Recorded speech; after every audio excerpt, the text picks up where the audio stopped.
Robert, when you're ready. Yeah, just 1 sec. Oh, I think it's going to be 15 seconds. He's saying it's streaming now. Yeah, just waiting for the confirmation. Okay. Okay, I think we're live now. It's Sunday, the 28th of March. It's 5 o'clock, and we're back with Cue the Talk. Billiard Networks, every 2 weeks we have a podcast, and we invite the great and the good from the world of pool to catch up with them and see what's going on. This week, our guests are Kelly Fisher, five-time world snooker champion, ladies world 9-ball champion, who's just had a reasonably successful week in Championship League pool in Milton Keynes. Top right, we have Fireball, Mike Dechaine, who's been off our screens a bit of late, but is going to explain to us what he's been doing and what his plans are. And bottom left is the mighty Karim Belhaj, CEO of Predator, president, whatever you are, Karim, you're the man at Predator, yeah? And we're having another guest, Emily Frazer, CEO of Matchroom, who's just coming in now. Are you there, Emily? Yes. Hello. Hi. I'm just introducing you. So, and Emily Frazer, managing director, Matchroom Multisport, responsible for 6 pool events annually. So, welcome everybody. How's it going there, Emily? It's all right. Yeah, I think we're in a much stronger position now. We were a little bit crazy the first couple of days, but Shot clock. I love the shot clock. Never removing that ever again. No. Yeah, no, we seem to be all good. So yeah. Kelly, exciting. Kelly, how has your week been? Or last we spoke to you 2 weeks ago. How's it been these last 2 weeks?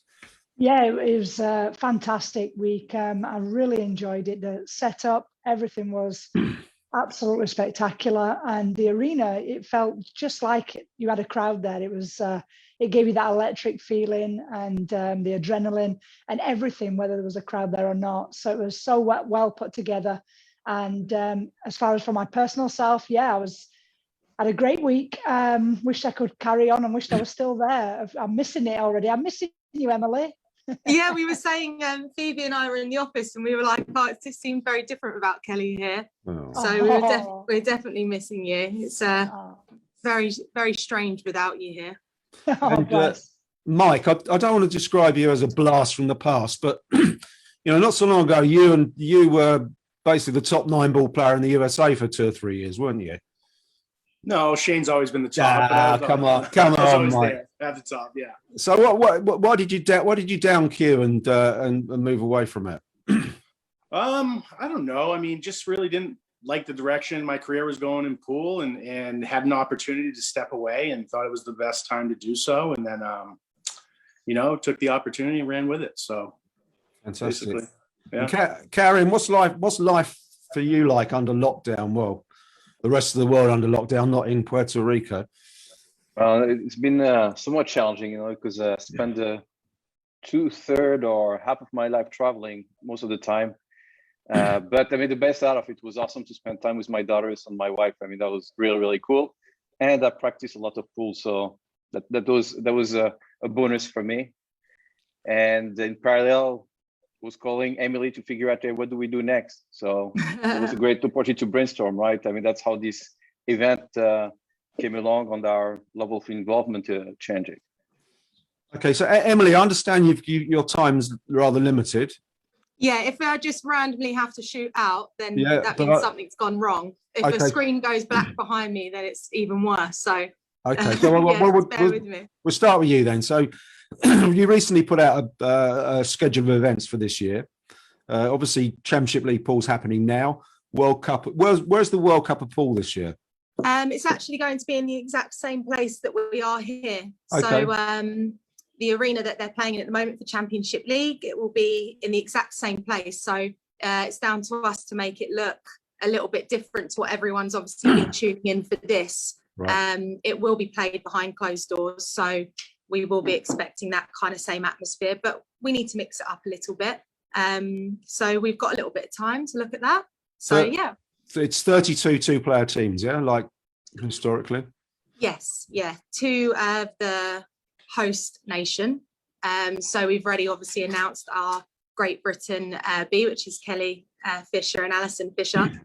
So yeah, we're just slowly announcing the teams, sort of day by day, getting a lot of people through. We hope that we can get some players coming over from Asia. We had a bit of a problem with that, obviously, with Championship League because of the current situation. And so we want to make sure that we can get as many players as possible, but also a lot of those countries listed on for normally the World Cup of Pool are actually part of the red list or the banned list for people coming into the UK. So lots of sort of challenges as such, but we're just going to see what happens and see what we can do, really. And how's Championship League gone? I mean, I've been watching it, and it's reminds me of the snooker a bit. It never ends.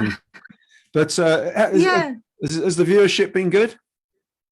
Surprisingly, yes. And I think even with a year of Championship League snooker, when we started, like the COVID year, the COVID edition we did with World Snooker back in June, we've seen a real increase in production when it comes to Championship League snooker. We've kind of done this new baby as such. And we've seen that with Championship League pool, where, you know, our in-house matchroom team is sort of running the production ourselves and doing, you know, the practice table footage and things like that. So it's a real new challenge for us within the team. There's like new roles that everyone's having to take on that normally the TV production would take on. Right. So it's a little bit different for us, but we've seen we're actually producing the same viewership as what we normally do with Championship League snooker here in the UK. Right. I've normally seen that snooker is obviously a lot stronger here in the UK than we do on pool, but the kind of figures that we're doing are kind of reaching Moscone Cup figures, which on free sports we're just doing exceptionally well. We might have been hit a little bit with sort of Ronnie playing last night and today in the final of the Tour Championship, but I think the content we're putting out and the production we've got, I think it's absolutely top class, to be honest. It doesn't really look any different to Sky, to be honest with you. No, I think we're doing a really good job here, sort of thing. But yeah, really pleased with the viewing figures. Hoping to see that I'm loving that our finals finished on the Monday post the snooker finishing. I think that's going to be really, really good tomorrow.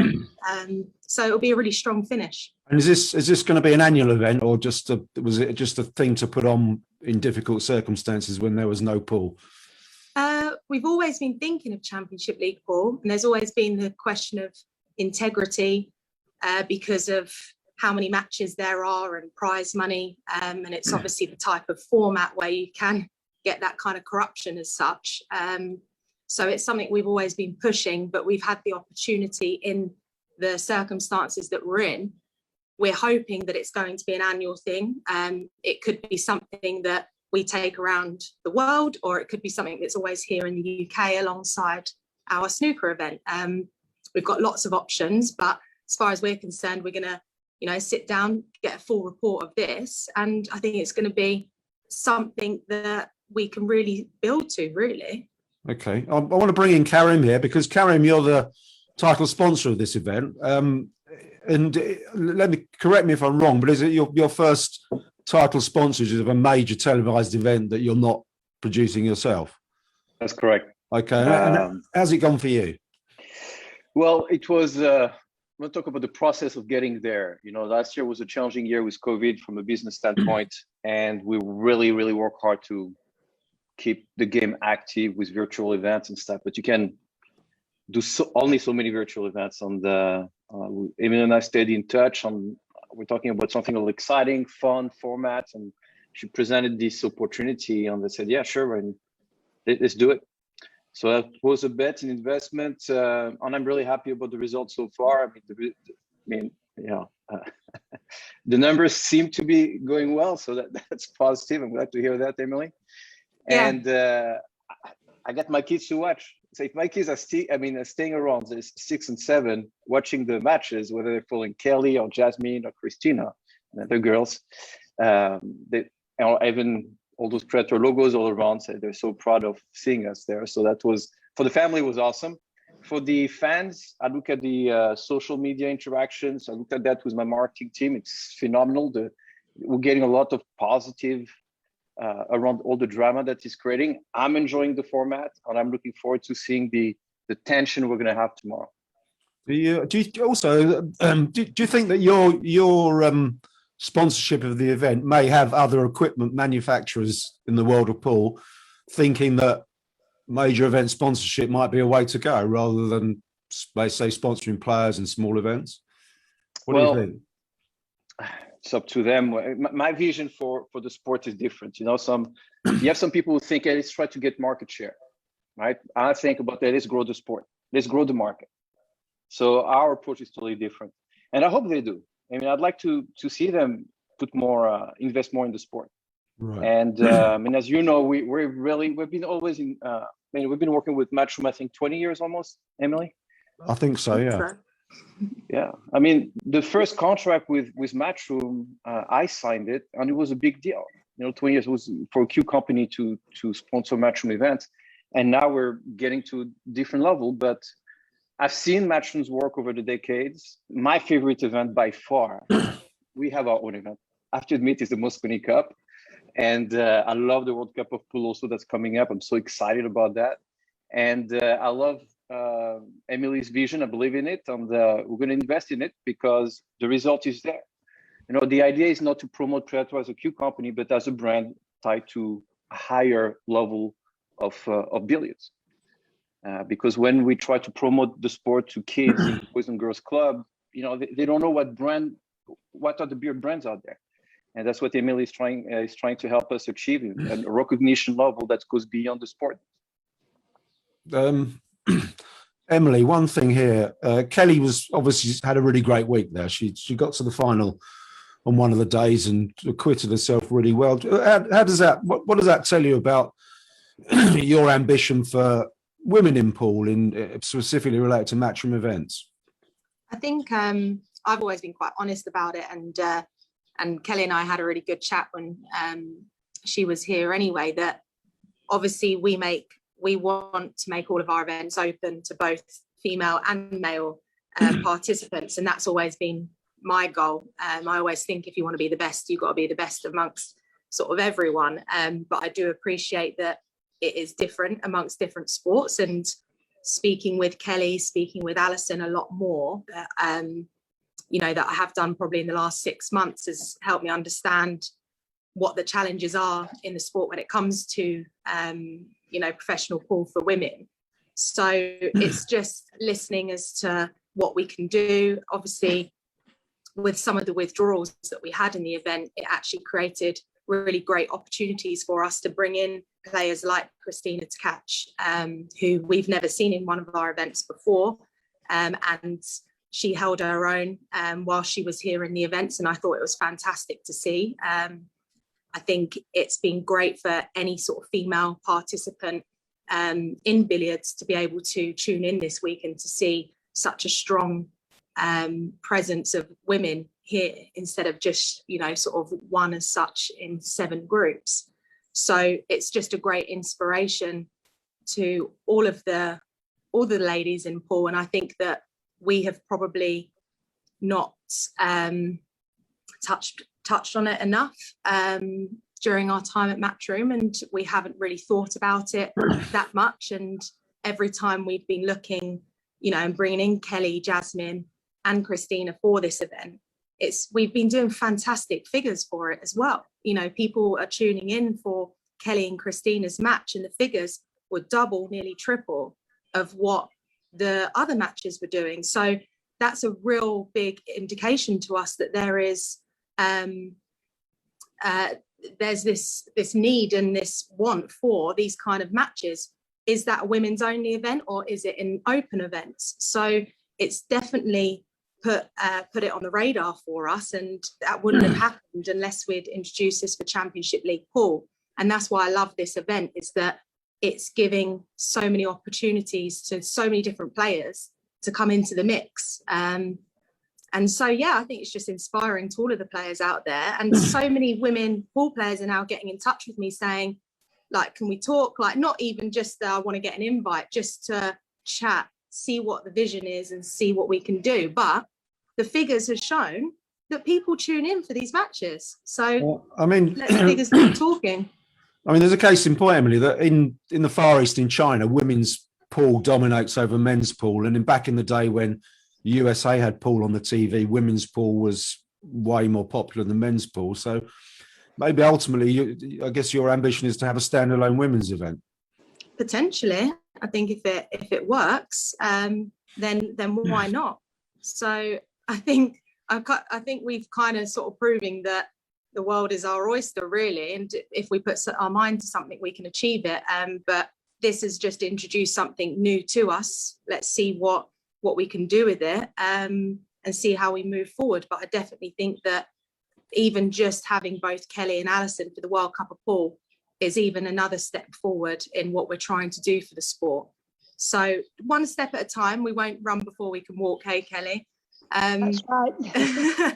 But we're definitely trying, and again, there's definitely demand for it, and that's really exciting for all female pool players. I was going to Mike Dechaine. Mike, you played in a few matchroom events back in the day, 4-time Moscone Cup player, World Cup of Pool, where you wore those ridiculous trousers. How did you enjoy those events stacked up against other events you played in? Yeah, they're amazing. I mean, I played awful in every single one of them, but they were an awesome event. They were put together correctly, and just the energy and, the fans, it's like nothing else that pool has to offer. So it's a great event, every single one of them.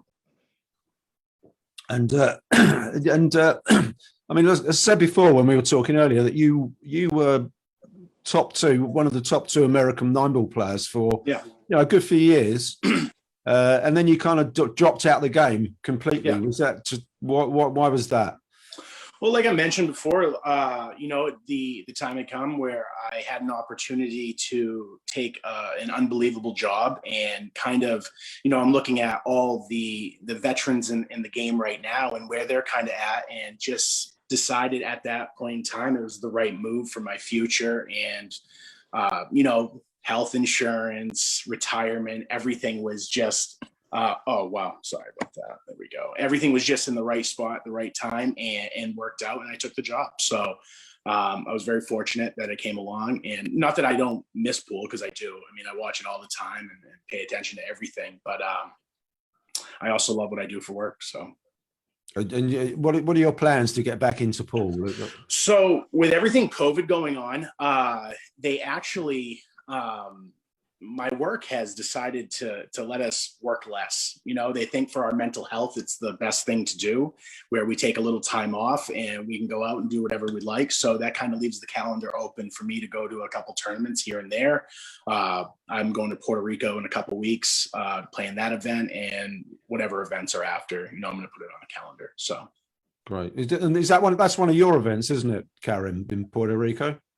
Well, we're sponsoring it. We're not organizing it, but we worked with CSI to do a small production for the streaming, and we're sponsoring it, trying to get some things going in the island. We have a major event that's part of a WPA ranking event that will come in Puerto Rico in November. So that's going to be a major. That's going to be a men's division, women's division event. Women's division and open, a 10-ball.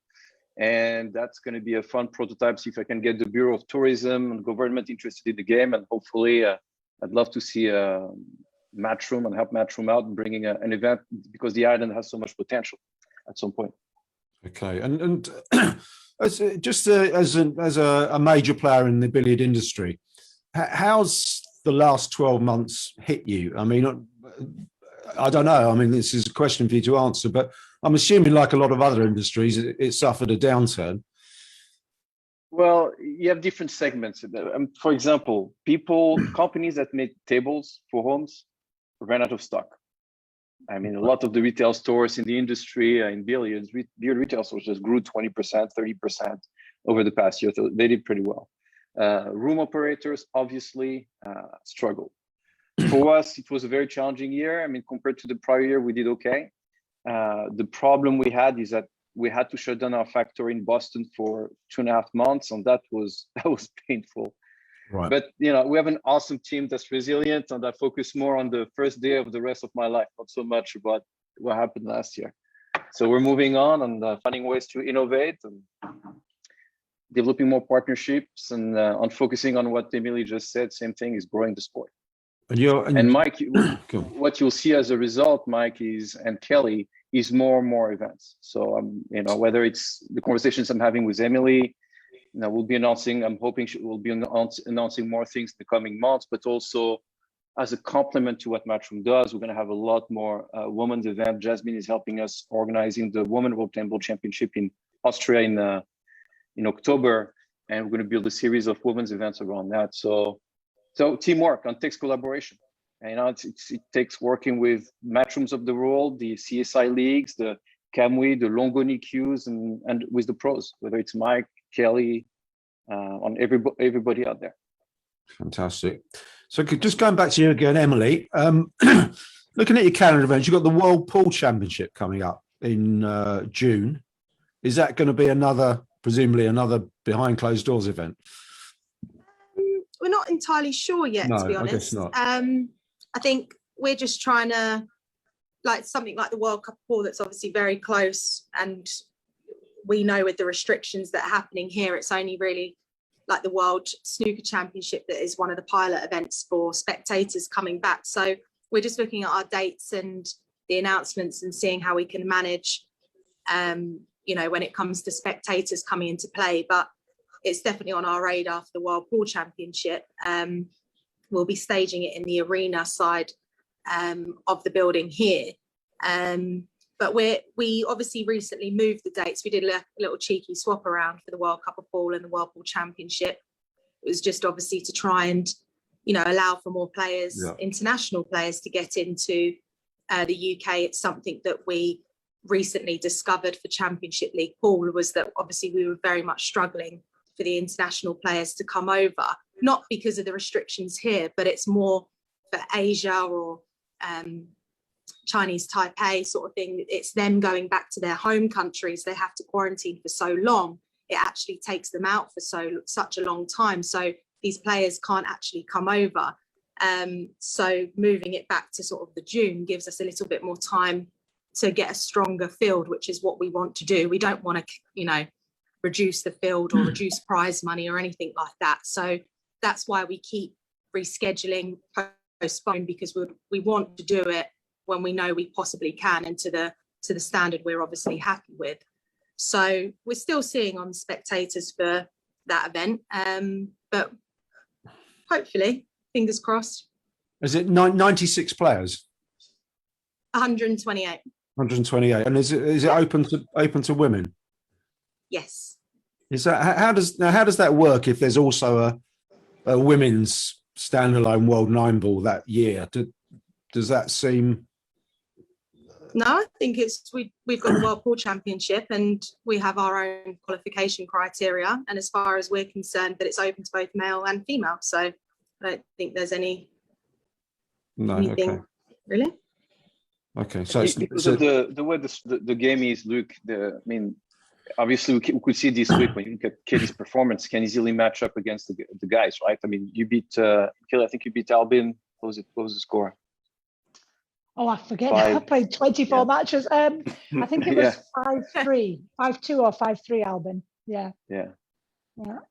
How many matches did you play, Kelly, in the end? 24, I think I counted. Yeah, it was great. I loved it. Yeah, I wish I was 20 years younger. That's all. That's like awesome. A weird fitness test.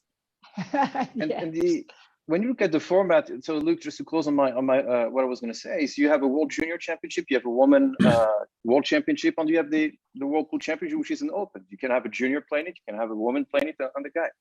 So it's I think it works very well together. It makes sense, and seeing more women on TV or playing, matching up, I think is great for the sport. It's going to help us grow the sport.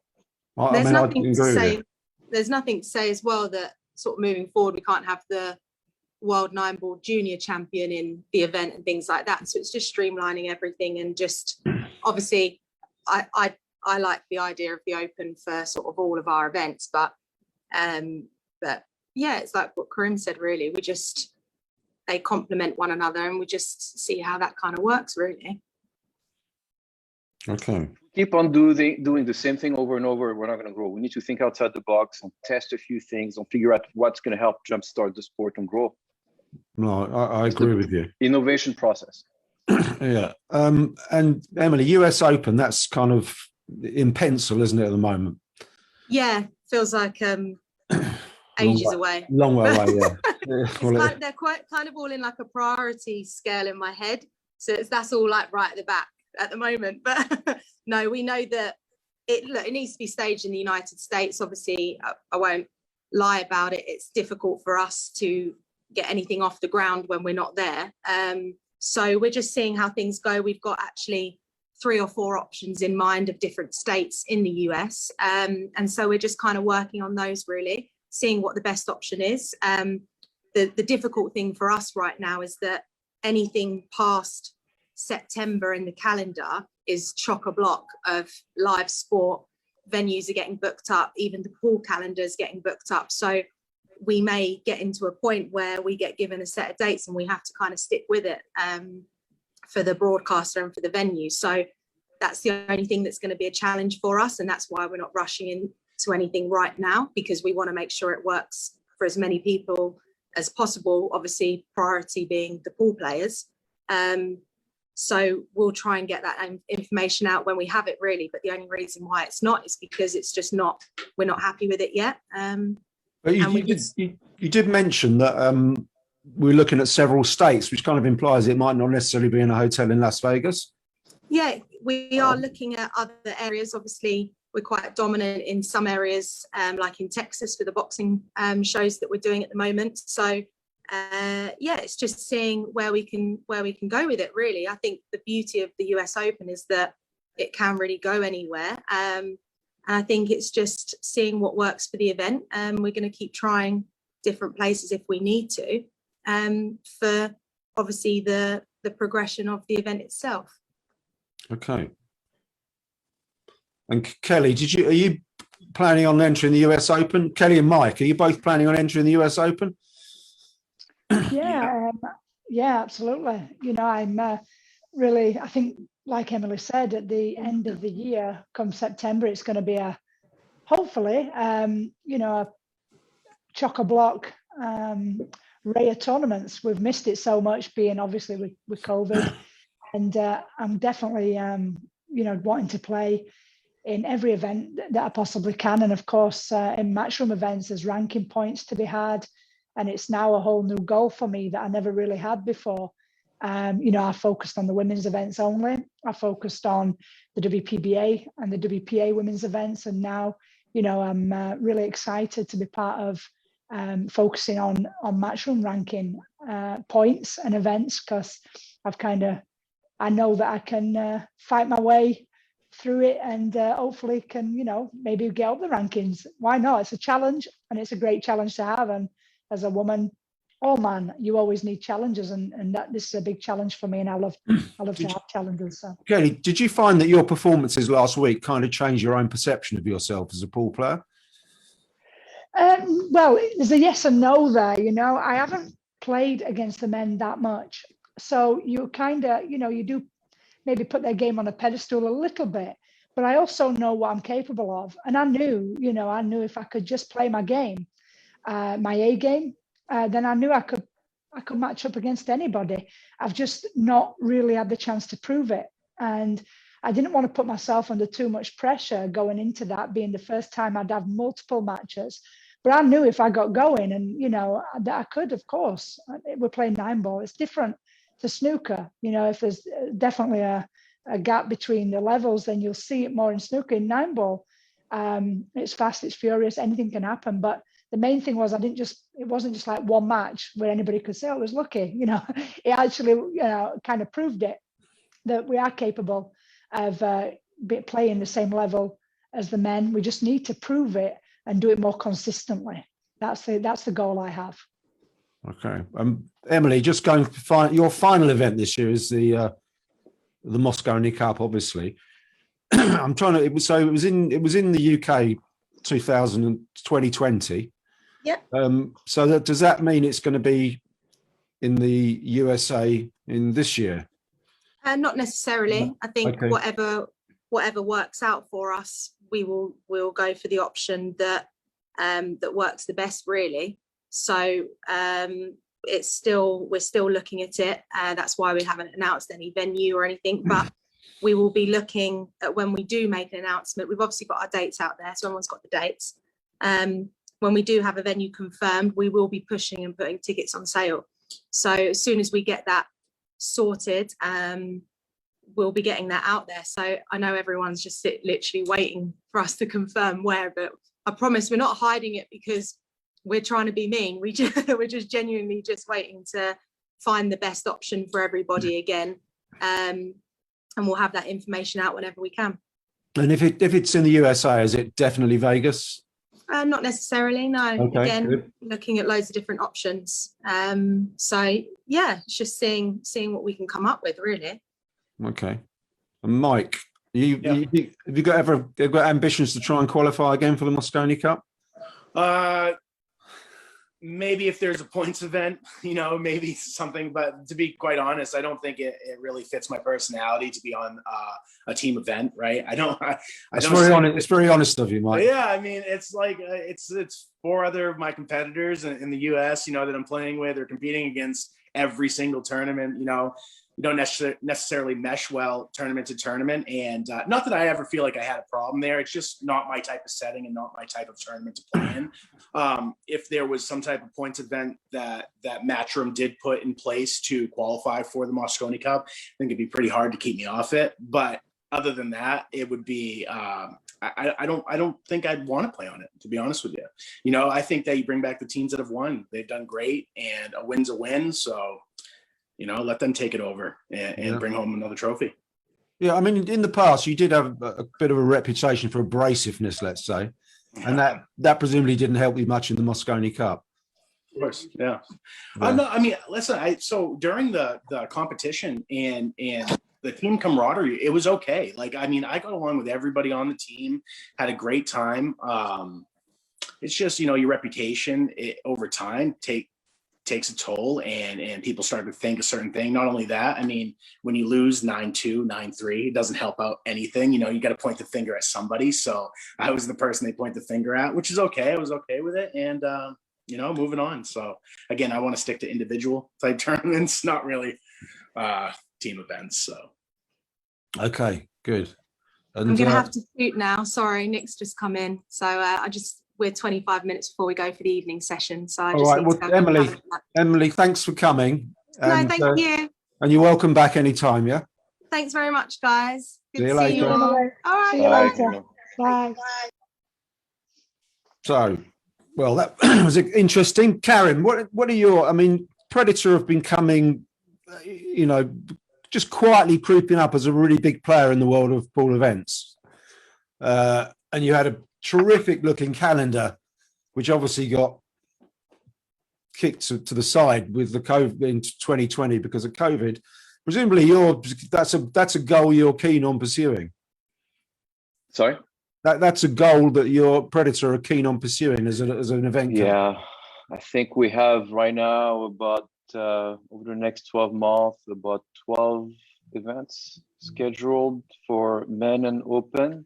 On the women's side, I think we have about 4 or 5, and we have one team's event, Teams World Championship in Austria, scheduled for October. So, people like I told you earlier, people see us as a Q company. I see us as a billiard company. So we invest in billiards. You do R&D in billiards to grow the sport. It's that simple. I mean, I see Mike and Kelly as assets. They have followers. They have their own brands with their personalities, and that on those we can help them, promote them. And they're part of what's cool about our sport, diversity, and that's my investment. And we get a lot also from the sport. I got a lot from billiards over the past 25 years. The first event we put together was in Paris. I was 19 years old. We invited Jimmy Rempe to it at the time. Right. The French Open. So. And you were looking to have some events in Asia as well, weren't you? in Malaysia. Yes. So we're looking at an event, the Japan Open in September. We have a couple events in Southeast Asia, but you look at Malaysia, just went back in lockdown. So the World 8-Ball Championship was going to be hosted in Malaysia, possibly Hong Kong, but right now it's so up and down, we don't know. No. And mainland China is a little more challenging to work, so that, you know, we're going to go slow. So we switch the focus from the vision, Luke, is to have an event in every continent. What I'm saying by continent, have an event every year in Africa, have an event every year in Oceania, and let the federation build smaller events around that event. Right. So it's really to have a consistent tour, I think, series of events for men and women, for juniors to aspire to play in. And we picked 10 ball for many reasons there. And so rather than having somebody coming in, putting $1 million, $500,000, we need consistency in the sport to build around it, to build a better brand for billiards. Because as I'm trying to pitch companies, beer companies, the Cokes of the world, the Coca-Cola of the world, it's just challenging. So what's billiards? Oh yeah, I've seen a guy do a trick shot. What brand do they recognize? None. Well, that's where our investment go in. What player do they recognize? Oh, not really. I remember Black Widow, or didn't we see Paul Newman? Well, Paul Newman was not a pro player. He was an actor playing pool. So we need to change that. Yeah. I mean, I get. Go on, Mike. I feel like I was caught up in between, like the older generation and the newer generation, where, you know, a lot of ideas came about and nothing ever panned through. They were just taking the money as it came in and trying to create an event to put money in their pocket, and then it fizzled out after 6 months, or, you know, you got like bonus ball or something. Let's just mention that. I didn't participate because I knew it wasn't going to be around after a year. After 2 years, you want to be in something that's just going to be around forever with the game, but nothing ever came about it. And I think it kind of hurt the pool players' reputation. You know, that like I said, I was caught in between the veterans and the up and comers. So it was a tough one, but I completely understand, completely get it. Yeah, I mean, it's like the IPT, which was, you know, it was great, but it wasn't sustainable in any way. Yeah, so that's exactly it. So the idea is, I look at it from a purely the same way I manage the business Predator, right? First, make sure you have the best team, find partners you work with, develop a vision on a strategy. And the number one thing, if we approach events like a business, it needs to be self-sustainable. So obviously our main backer or investor is Predator Group, but also the players, because they choose to trust us to come to the events. So we have a long-term 5-year plan and strategy to develop the tour. And then after, you can have the IPTs come in and out, it's okay. When you look at, but we need a pro series that's consistent, run properly, that people can trust, and then it will make our life completely different. You can really work on the branding. And Karim, where would, in terms of what you're talking about, which I entirely agree with, where would an organisation like the WPA sit in that? Well, the WPA's role is, you know, to manage the mechanics of the sport at a high level and make sure that the matchrooms of the worlds and the Predator of the worlds can you know, coexist and organize things around a cohesive calendar. I mean, I have a great relationship with Emily, so I call her when I have an event, say, I have an event here, is it going to conflict with anything you're working on, so on and so forth. So we communicate. But it's hard to communicate with everyone at the same time, and that's where the WPA has a key role there. The one thing I'd say outside the WPA, what I'd like to see happen also is players getting organized also more together. I know some of the promoters in the past, oh, no, we don't want player unions, that creates a problem. No, they need to have, they need a voice and a consistent message coaching us on the rules, right? For example, if a pro is going to say, Mike is going to say, hey, Karim, I prefer having long races. That's where I can show my talent, race to 10, to 15, 9 ball, 10 balls, 10 ball, whatever rules. But in terms of show, sponsors are going to say, we want our numbers to go on higher on TV. We need short races for that. So that's where WPA can help regulate and coordinate the pros and the cons between the two and find a system where we can meet both objectives, let's say. Okay. And in terms of well, we've seen a few things recently, but in terms of the conduct of, probably not talking about the guys here, but in terms of the conduct of billiard players, there's been a few things recently. How important is that there's, like you mentioned, a players' organisation, which is not would not only be, say, for bargaining, but also to put some rules into place for conduct and things like that? Well, Predator is a brand, right? So how people are going to perceive the brand is everything. Kelly Fisher is a brand. Mike Dechaine is a brand, and they have to develop their brand. Now the rule we're all different. Mike has a colorful. I hope you don't mind me saying that, but personality, no. Mostly if he's not winning a game or whatever. But color is important, Luke. I don't think we need to take away. You see people critiquing all money games or gambling or whatever, but all that is colorful, and color is part of billiards. So you're going to have that part of the brand that's going to be, the dark pool rooms with people shouting and playing for a few dollars for fun. And you're going to have in the middle of the leagues where people are cheering, screaming, but still competing. And then you're going to have the third tier, which is going to be the athletes, the athletic aspect of the game, the workouts. I mean, I see some of our players work out every day, an hour and a half. And they text me at 5 a.m. Hey, Karim, I'm at the gym. What are you doing? And that's pool. So sorry about those texts. So I mean, I'm joking. I think Mike broke a queue that I had to. What do you mean we need to send another queue to Mike Dechaine? Well, Karim, he broke his queues. Yeah. He's going to get one of my calls. I made a lot of mistakes. But Mike, again, color, we're all unique, and we need to accept that. And just after just dialing it down, up and stuff. I think you're fantastic. I love watching you play, and I hope we'll see you on the tour again. Yeah. And we'll be happy to help you if need be. I mean that we'll have to be there for each other. Yeah, thank you. I appreciate it. Yeah. I mean, Billy, you have a lot of experience between snooker and pool. I mean, is there any observations, any advice as far as players' conduct that you make, or sometimes of the posts I see on Facebook? I say, oh, that's. Well, I mean, as you know, snooker is a lot more, if you like, serious. It's classed as a gentleman's sport. And if I'm completely truthful, when I came to pool in 2004, I was like, oh my God, what is this? Because there was Vivian Viriel screaming around the table doing the tornado swirl, and there was Jeanette giving woohoo when she made the 9, and I sat in my chair. I was one time 5-2 up against Vivian, and I'm like, she must be crazy, this girl. Who is this and what is she doing? And I couldn't pot a ball. I lost 7-5 because I just couldn't get my head around I thought they were nuts, and obviously over the years I've learned that pool is a lot more colorful.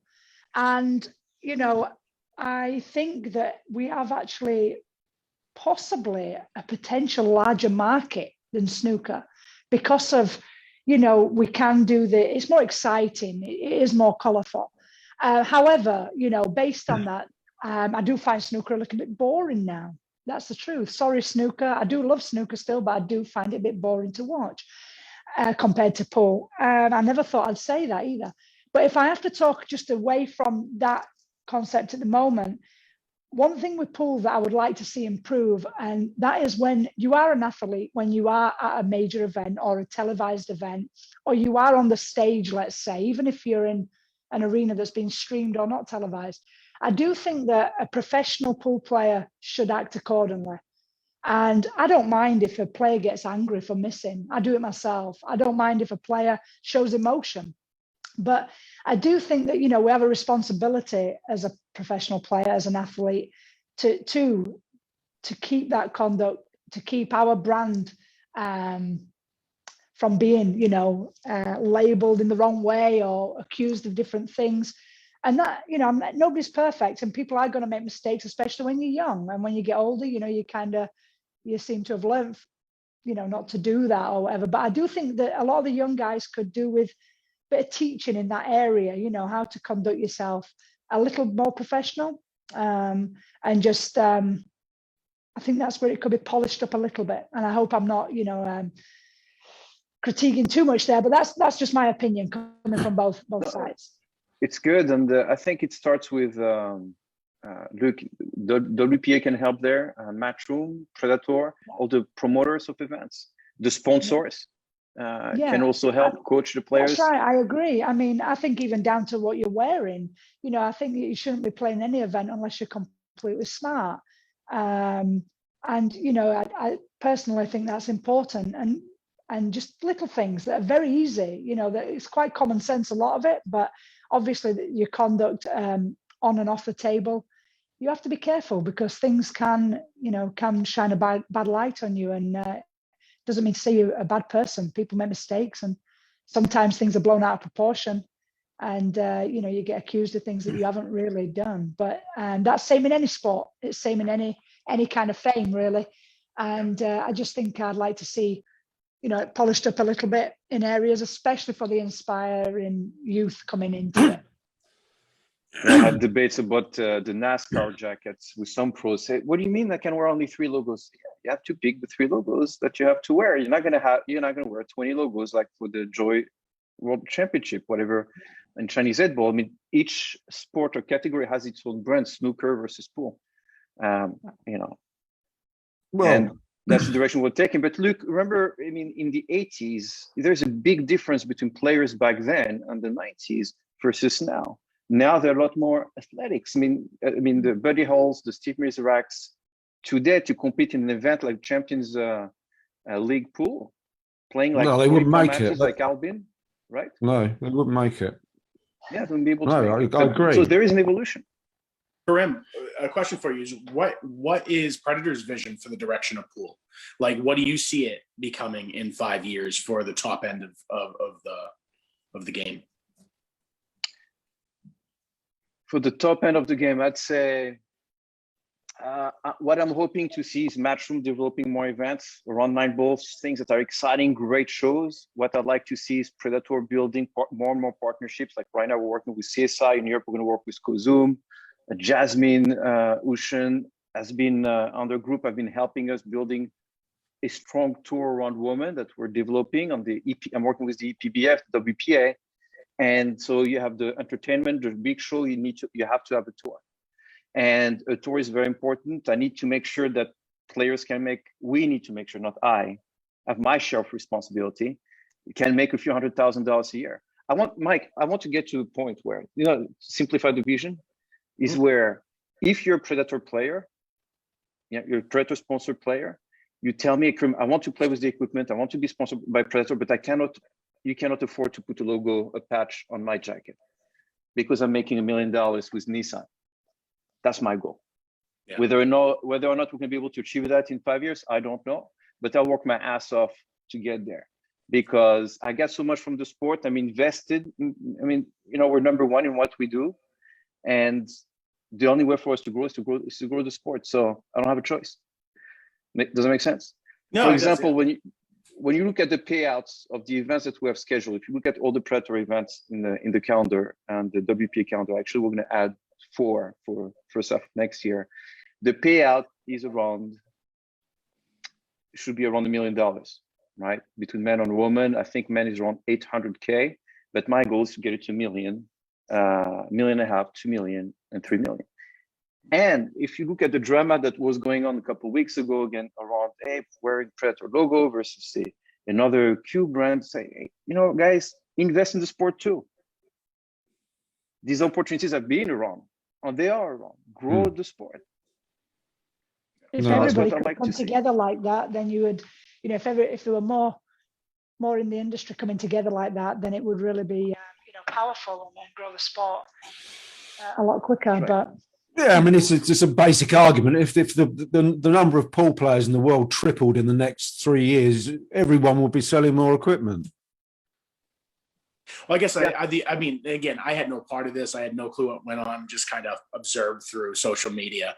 I guess the biggest issue is that I would see as a player being invited to the event is the rights to the photography. Like if there's an angle where I'm sponsored by a different Q company and you use my picture for a Matchroom poster that just says Predator, I think that would be the only issue I see out of that entire scenario. But I mean, on that, I'm that's sure that ethics. could be worked around. Yeah, I mean, of course, yeah. And But Mike, you're right. So first is ethics.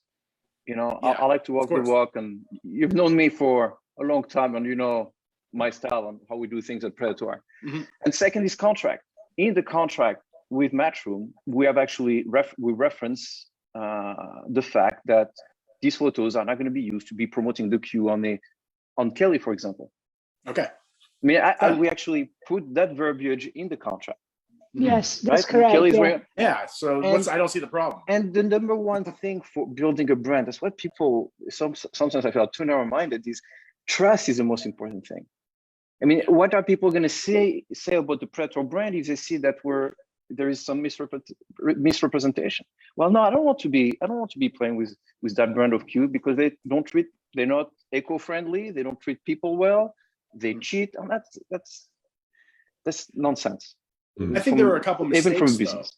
There were a couple of mistakes, like in the past year, with pictures of maybe the wrong Q company going out on sponsored players that maybe deterred them away from being a part of the event. Yeah, well, mistakes happen. You pick up the phone and say, "What's going on?" But listen, I lived in Hong Kong for 8 years. I spent a lot of time in China. And Kelly may have spent more time than me there. I'm not sure, but a lot of mistakes happen over and over. Where I see different queue and stuff, and just absolutely, absolutely. That's for sure. We need to move on. Focus on the vision and make it happen. Now, Mike, what happens is that over the past decade, we got burnt a few times with different promoters, whether US players or us as sponsors. Mm-hmm. But we need to put that past behind us and move on. And ask questions, be upfront. Hey, what are the rules of this game? You're building that tour. How are you planning to structure it and build it? Yeah. Awesome. Fantastic. So I think we're coming towards the end of the show. Thank you very much for all your input. It's great to see you again, Mike. It's been a while. Yes, Kelly, it's not been a while. You were here last 2 weeks ago, and you're obviously welcome to come back whenever you wish to come back. Lovely, Luke. Thank you. And Karim, thanks for paying us a visit. We've been trying to get you on for a while, but I thought this weekend was a good one for you to come on. And thanks for all your expertise and your vision for pool, and long may it continue. So to everyone out there, I hope you enjoyed the show. We'll be back in a couple of weeks with some more guests. There's more, pool's starting to open up again, so let's everybody hope for the best, and we'll see you next 2 weeks' time. Thank you very much. Thank you, Luke. Thanks, everyone. Thanks, everybody. Kelly, Mike. Thank you, guys. Thank you. Take care. Bye. Bye.